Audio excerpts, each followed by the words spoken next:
Welcome to Voyage Daily Tech, the most important news personalized for you every day, supported by Voyage.com.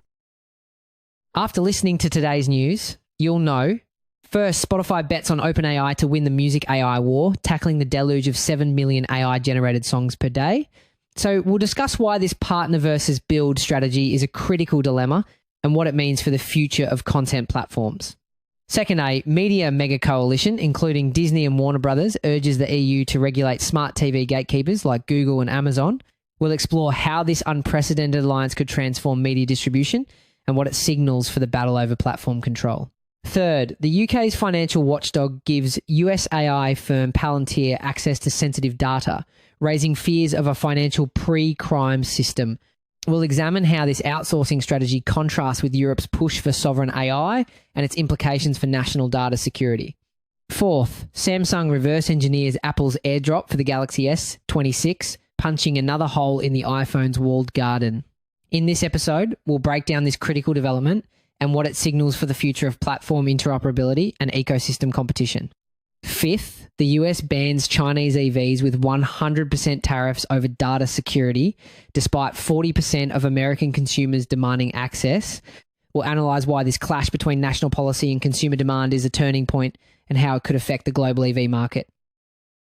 The music streaming wars are over, not because anyone won, but because the battlefield itself just changed. Now get this, the massive music catalogues on Spotify, Apple Music and Amazon Music are now described as nearly identical. The core product is a commodity. So what's the real fight about? Artificial intelligence. Spotify is integrated with OpenAI's ChatGPT, allowing users to receive personalized music and podcast recommendations within ChatGPT conversations. Apple is right there with its own AI-powered playlist playground, and Amazon has its Maestro feature in testing. We're seeing Spotify take one path while at the same time a company like Apple is taking a completely different one. You see, Spotify is making a strategic choice to partner with an outside company, OpenAI, to get the best conversational AI fast. This creates a dependency though. The risk is that they lose some control over data privacy and the user experience. Apple is developing its AI in-house. It's a slower, more expensive path, but it gives them total control, which fits perfectly with their privacy-first brand. It's a classic partner versus build dilemma playing out on a massive scale. This isn't just about finding new songs anymore. It's an AI arms race to make their service so personalized, so sticky, that you can't imagine leaving. But that's not the whole picture. The real turning point is that AI isn't just recommending music, it's creating it. Text-to-music platforms are now generating an estimated 7 million new songs per day. To put that in perspective, that's equivalent to Spotify's entire pre-AI catalog being created every 2 weeks. One industry analyst calls it simply a deluge. So the thing is, this flood of AI-generated content creates a massive problem for Spotify. They have to protect the platform from becoming a wasteland of low-quality, spammy tracks. In fact, the company has already been forced to remove tens of millions of AI-generated songs that violated its policies, especially those that use deepfakes to impersonate real artists. They've even built a dedicated music spam filter just to manage the chaos and ensure human artists don't get drowned out. This is where Spotify is making its stand. According to co-CEO Gustav Soderstrom, the company is building a dataset that has never existed before, a language-to-song dataset. He claims you cannot just have an LLM commoditize it as a fact the way you can commoditize Wikipedia. And believe it or not, this is their secret weapon. Spotify's system doesn't just look at song titles. It uses a hybrid model that analyzes over 400 distinct acoustic features for every single track, things like tempo, danceability, and energy. Then it combines that audio data with natural language processing that scans lyrics, playlist titles, and user descriptions. In other words, they believe their deep understanding of what a user means by workout music or sad afternoon vibes is the one thing competitors can't copy. And the initial numbers suggest it's working. Spotify's interactive AI DJ feature already has 90 million subscribers who have racked up over 4 billion hours of listening time. The new reality is clear. The fight for your subscription is no longer about which service has the most songs. It's about which AI understands your every mood, memory, and moment. We were just talking about how one platform, Spotify, is leveraging AI to stay competitive. Well, speaking of platforms, a whole coalition of media giants is now taking on the tech companies that control our living rooms. A coalition of the world's biggest media giants, including Disney, Warner Brothers Discovery, Paramount, and Sky, has just launched its first public broadside against big tech. What's remarkable here is that we're talking about an alliance between historically fierce competitors. This signals a shared and very serious perceived threat. It's a modern united front where old rivals are putting aside their differences to fight what they see as a common enemy trying to dominate the future of media. Their targets are the companies that control your living room: Google, Amazon, Apple, and Samsung. The battlefield is your smart TV. In a letter to European Union regulators, these broadcasters warn that a handful of tech operators are gaining the power to shape outcomes for millions by controlling access to audiences and content distribution. To understand their concern, you have to look at how your smart TV is becoming the new app store, just like what happened with our phones. The TV's operating system is the new central hub, and the owners of these platforms are starting to demand a cut. For example, Amazon's policies now require some of the most popular ad-supported apps on its Fire TV platform to give Amazon 30% of their ad impressions or ad revenue. This is a massive shift in the business model of television. On top of that, there's a data war. These smart TVs use something called automatic content recognition to track what you're watching in real time. This gives them a huge advertising advantage over traditional broadcasters, and they have the numbers to prove it. A recent market study shows that from 2019 to 2024, the market share for Google's Android TV system jumped from 16% to 23%. During that same period, Amazon's Fire OS more than doubled its share from 5% to 12%. Add in Samsung's Tizen OS at 24%, and you can see their point, but the fight doesn't stop at the television. The broadcasters are also sounding the alarm on virtual assistants like Amazon's Alexa and Apple's Siri. They argue a regulatory void is allowing these powerful AI assistants to become de facto gatekeepers for media content on our phones, smart speakers, and even in our cars. Now, this form of gatekeeping is almost invisible. When you see a grid of apps on your TV, you can choose what you want. But when you say, Alexa, play the news, an algorithm makes the choice for you. You have no idea how it's prioritizing one source over another. Research shows these AI systems can have built-in biases that affect the diversity and neutrality of the information you receive, all without you ever knowing it. It's a much more powerful and less transparent form of control.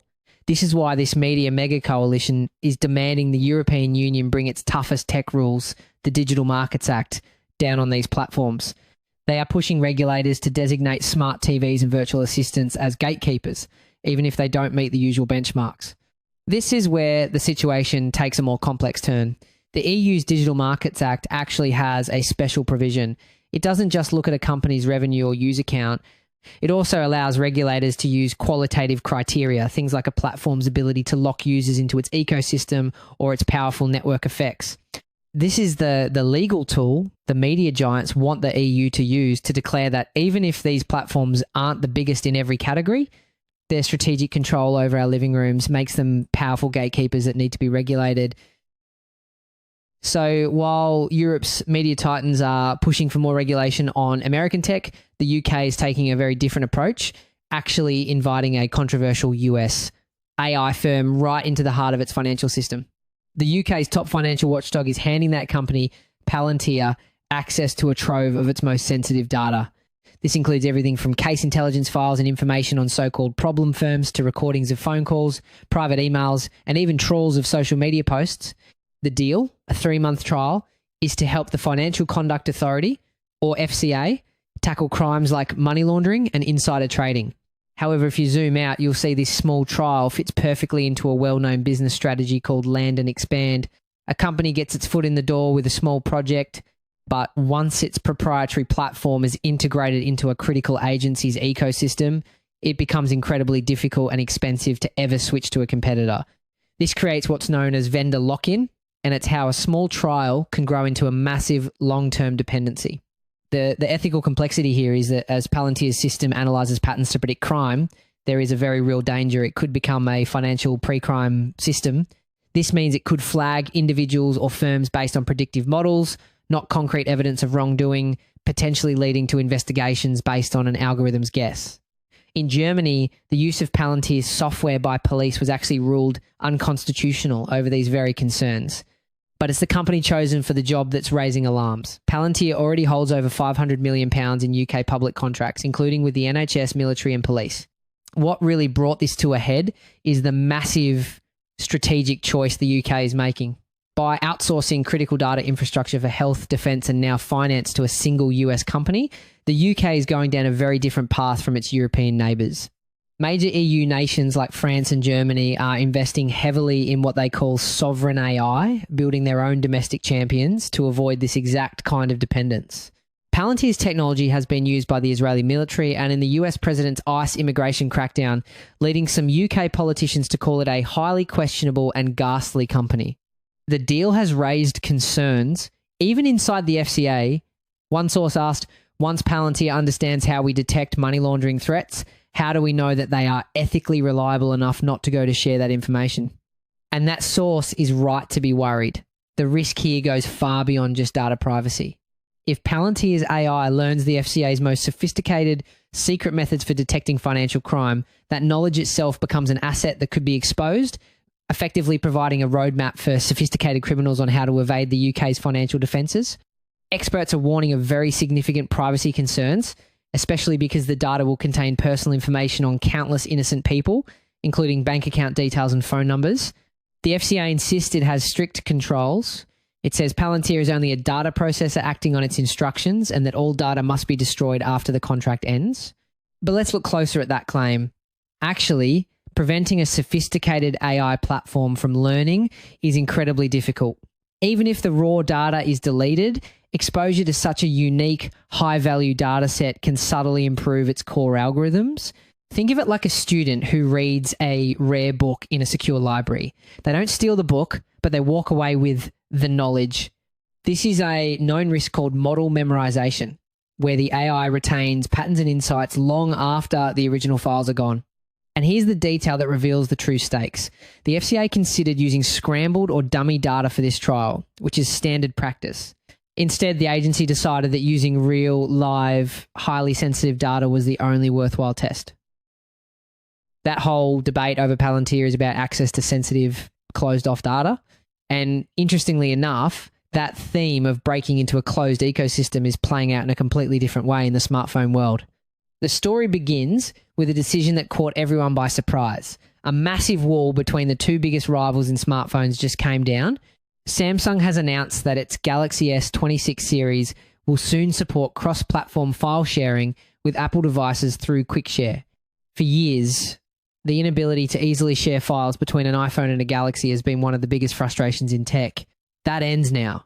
The update is expected to roll out soon, allowing Galaxy S26 owners to seamlessly and wirelessly send files directly to Apple devices using Samsung's own QuickShare feature. But this isn't some friendly collaboration with Apple. Samsung is actually the second Android giant to make this move. Google was the first developing its own solution to make AirDrop work with its Pixel phones last year, completely without Apple's involvement. So how is this possible? It's not magic. It's a masterpiece of reverse engineering. Google and now Samsung have meticulously dissected Apple's proprietary AirDrop protocol.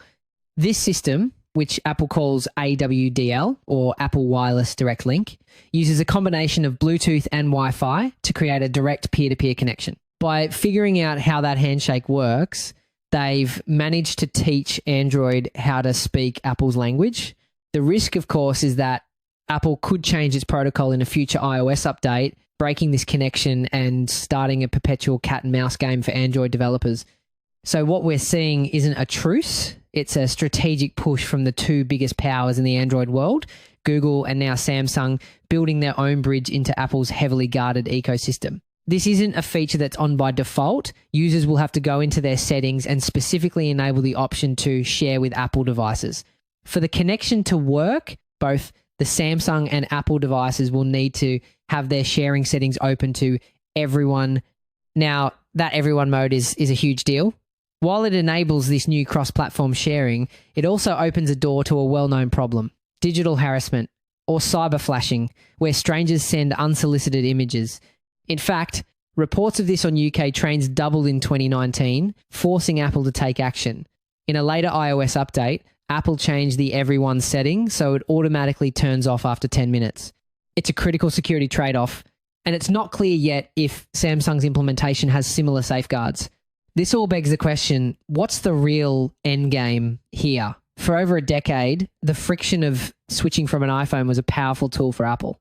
This is a core part of their walled garden strategy, where the seamless integration of features like iMessage and AirDrop creates high switching costs for users.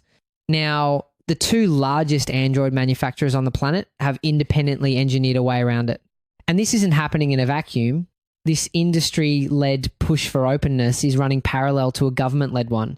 In Europe, the Digital Markets Act is already forcing tech giants like Apple to open up their ecosystems to competitors.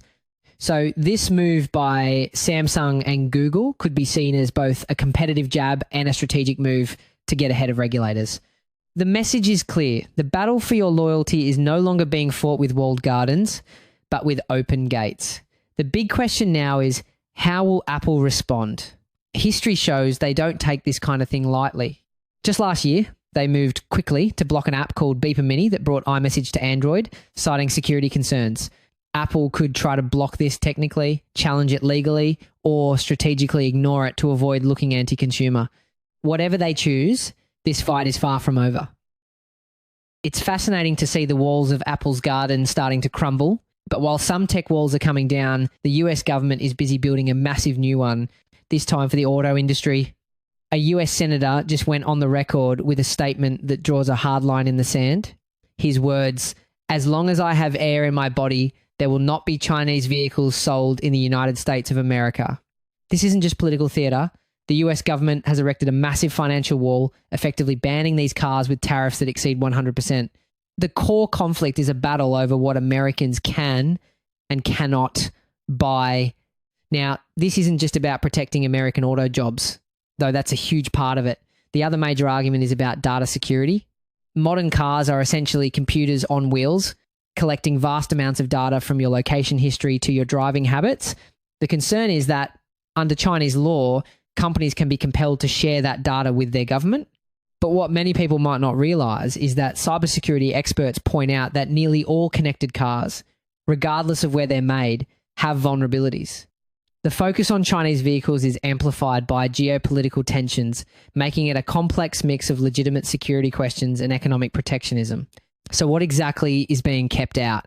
While the average price of a new car in the US closes in on $50,000, some Chinese electric vehicles are selling in Europe for under $30,000. And they aren't bare bones models. Some come with amenities like advanced driving software, built-in mini fridges, and even karaoke machines. And it highlights a massive technological and manufacturing gap. How are they doing this? A big part of the answer is innovation in battery technology, specifically the use of more affordable lithium iron phosphate, or LFP, batteries. They've also pioneered hyper-efficient supply chains and new construction methods that drastically cut costs. If that was just the appetizer, the main course is a recent survey that reveals a massive disconnect between Washington and the American consumer. Despite the political firestorm and security concerns, a staggering 40% of US consumers say they support the idea of Chinese auto brands entering the US market. Nearly half rated the cars as having very good or excellent value. And it goes even further. Even American car dealers, who are actively lobbying to keep Chinese brands out, admit their own customers would snap the vehicles up if they were available. One industry survey found that while only 15% of dealers want the competition, they have no doubt the cars would sell. This situation presents a fascinating duality. On one side, you have industry and political leaders building a tariff wall to protect American jobs and data security. On the other, a significant portion of the American public is demanding access to affordable electric cars, with some enthusiasts even considering buying one in Mexico and driving it across the border. Now, before you book a flight to Tijuana, you need to understand something. That idea of just driving a car across the border is a logistical nightmare. For a car to be legally registered and driven in the US, it has to meet the incredibly strict federal motor vehicle safety standards. This isn't just paperwork. It often requires expensive physical modifications to things like bumpers, airbags, and lighting. Then there are the practical problems. Chinese EVs use a different charging plug standard, so you'd need an adapter for almost every public charger in America. And good luck finding a mechanic who can get parts or service for a vehicle that isn't officially sold here. It's a grey market gamble that could leave you with a very expensive and very stationary piece of technology. That's it for today on Voyage Daily Tech. Follow, share, and stay tuned for daily updates coming your way tomorrow.